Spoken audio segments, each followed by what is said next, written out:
so I'll have a little intro for you already in the video, but if you can Do you want me to repeat the question? Like if you say something, do you want me to repeat the question and then answer it? yeah, like Does that help you? as your answer. So for instance, at one point I'll ask you like common mistakes you see new riders do.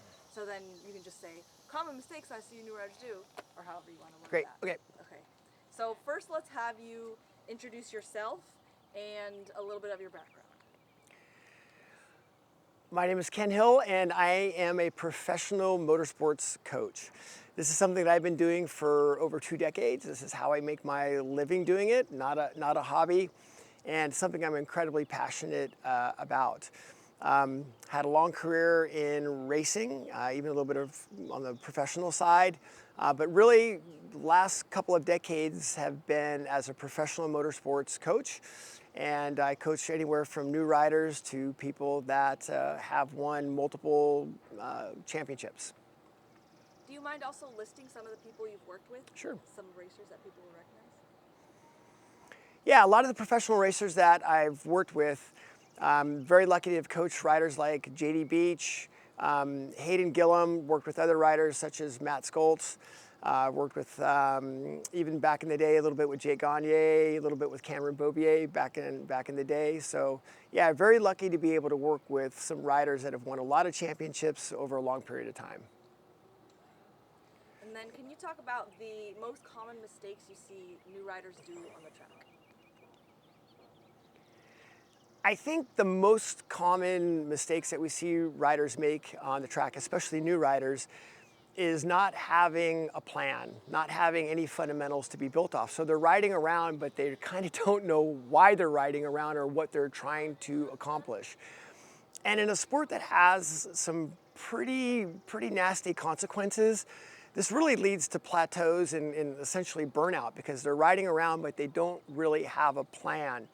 So I think the things that we would like to see success with riders is to get some professional training, have some fundamentals to be built on, to help them take them through the journey in a sport that's a sport. What would you say if someone comes to the track, say it's their first time, and they just say, I just want to go really fast? And so what would you say to that person? For a rider that wants to come to the track and just wants to haul ass, I get it. No one wants to haul ass more than me, but I also don't want to fall down. So we want people to be able to go as quickly as they want to be able to go and be able to reach their goals. But we also have to be able to do it in a way that is done safely. So for people that want to go quickly, we want them to go quickly, but we also want them to do it in a way that is repeatable, in a way that's safe. So we'll tell them mainly to make sure that we get the bike in the right place. They're using their controls appropriately, using their vision appropriately, so they can do it in a manner that is safe and repeatable. If you have just one tip for someone improving body position, what would you say if you had to just say one quick? Yeah. I think body position is a pretty hot topic, and everybody, of course, wants to look like Pedro Costa or Marc Marquez. Everybody wants that body position. But you have to realize that these are professionally trained athletes with a lot of years of experience. So I think the one thing that if I were to look at in helping people with body position is having their lower body being able to support their upper body so their upper body could move. So having a good core foundation, having good legs, having your feet in the right place, and also being able to take weight off of your inside arm at turn in so your upper body can move. And I think those are really the initial keys that we look at with body position. And yeah, it'll be good for early on in the video too for the non-racers. It's a little easy to understand for the non-racers, I think.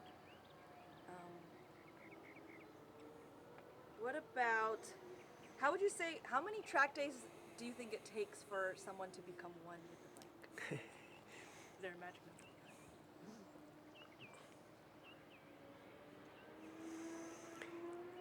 I think this sport lends itself to having very deliberate training and being comfortable.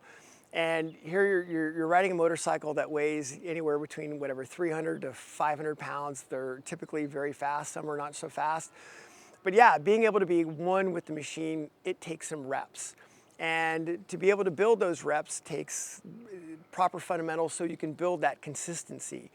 And I think that as you go through building that consistency, we all want to have that flow state, right? We all want to have that wonderful feeling of having the bike underneath of us and being one with it.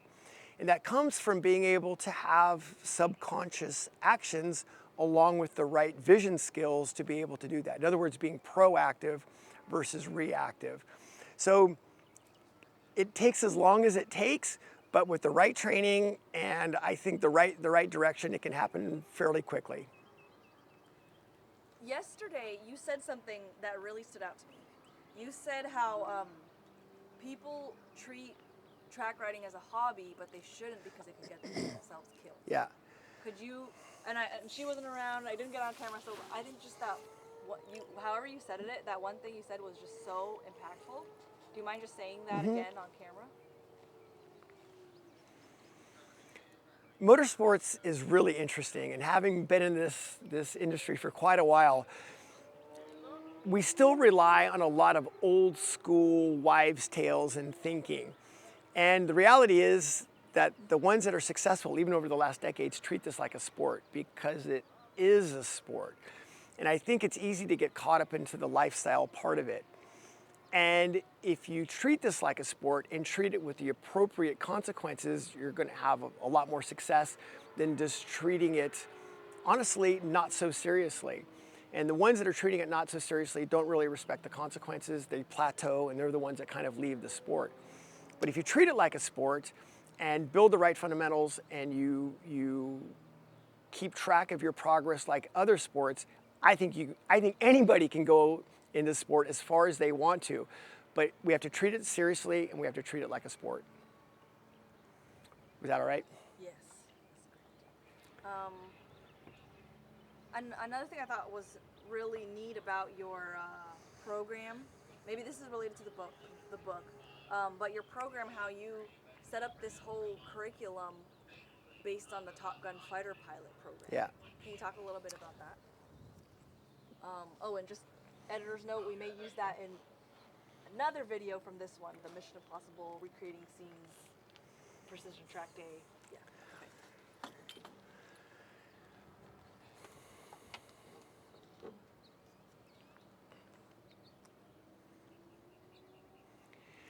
I think when it comes to anything that has consequences, having the appropriate fundamentals and the appropriate process is incredibly important.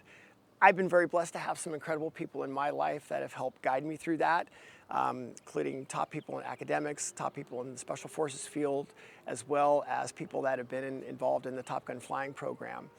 And what we've done, or what I've been able to do, is have them help me bring that into the motorsports world. And so my fundamentals, which I call the order of the sport, we've identified the appropriate fundamentals, we've put them in the appropriate order, and we've built processes for that. And we've got a great masterclass program that has all those things available, including a fantastic book that goes along with it. So being able to mitigate risk and being able to be in a position to meet your goals through the right processes, yeah, I've been very, very lucky to have the right people backing me and help guiding me through that process as well. And it comes from other disciplines that have high consequences. Our audience is gonna love that. They're gonna think that's so cool. Now I think, how people can learn from you, find you, whether you want to mention your book, your podcast, however best for people that are watching to learn from you from wherever they are. Follow up with you. Yeah. So the best way to find my work or to be able to come and train with me is one, online. You can find it, it's very simple. You can find it at my website, cagecoaching.com, or I also have everything that's directed to a Substack.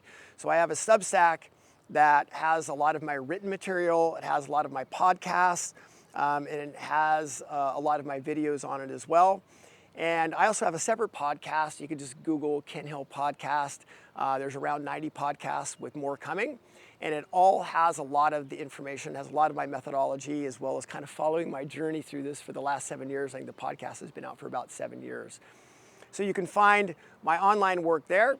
As far as being able to ride with me, I'm doing a lot of the master classes. And I really want the master classes to be an accessible and affordable way to get professional coaching that also allows individual attention. Just not another person in another school getting catchphrase coaching. So master classes, you can look at my Substack. I've got them. They're available through various track day providers all over the U.S. and in Canada as well. Oh, this other one I almost forgot. So people like this. I also want to do the one. Did I tell you what the Top Gun pilot said to the class to me? Yes, that people need to take it more seriously. Yeah. Yeah, that's a good one. That's a good one. Yeah, and yeah, I forgot that. and I think there's two big takeaways. So you can, maybe the question is, from people that have done high risk things, like what are some of the, like the people in your peer group that have done, for the people in your peer group, what are some of the things that they tell you to tell your students, or something along that line? That's my question? Yeah. For people in your peer group, what kind of things do they tell you to tell your students? There's two really resounding comments that people in my peer group have made in relation to motorsports, and they're in basically observing motorsports and how motorsports works, and the people that are in motorsports, because honestly, everybody wants to ride a motorcycle, and it's just the best thing. It's the best thing in the world. So the two comments are, one from one of my special forces friends is, there's no silver bullets. The people that are really good are simply just better at the fundamentals than you are. And I've always really taken that to heart. So the fundamentals are the fundamentals. They're looped, but the guys that are really good, they're just better at the fundamentals than you are. And the second part came from somebody that was in the Top Gun program.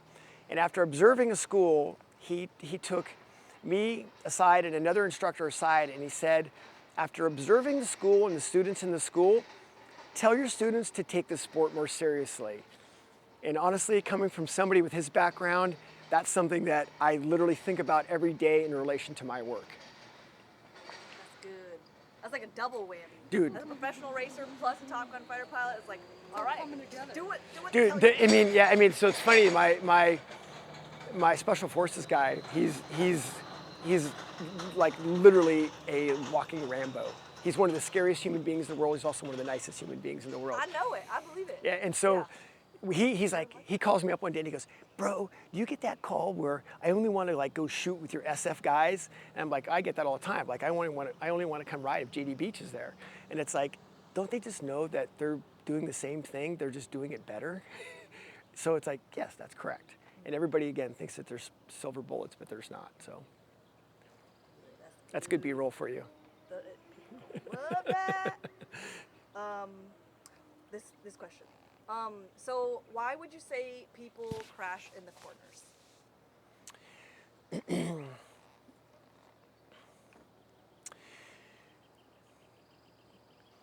Why are people crashing? And there's really 5 reasons why you crash. And the first one is not having a plan. So you're just going to go out there and hope that things come together. So first reason why you're crashing is you don't have a plan. The second one is abrupt inputs, right? So how you put the inputs into the motorcycle, and if you're abrupt with them, it's going to piss things off, and abrupt inputs is the second reason. The third one is simply rushing direction, which means not respecting in a corner where the bike needs to be slowed and pointed, because it doesn't matter who you are, it doesn't matter what size bike you're on, it doesn't matter. There's a place where the bike needs to be slowed and pointed so you can get the bike in and out of the corner appropriately. The fourth reason is repeating a mistake. If you keep missing apexes and you're going to keep adding speed to it, good luck trying to go faster. You're just going to make your situation worse. And the last one that has bitten everybody, including myself, is overconfidence. So the fifth reason why you crash is you're overconfident. Everything works so well, so I'll just do more of it.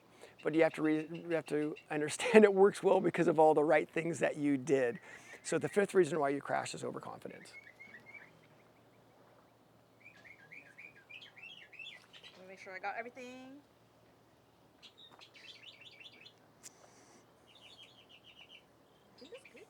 Yeah, 15 minutes.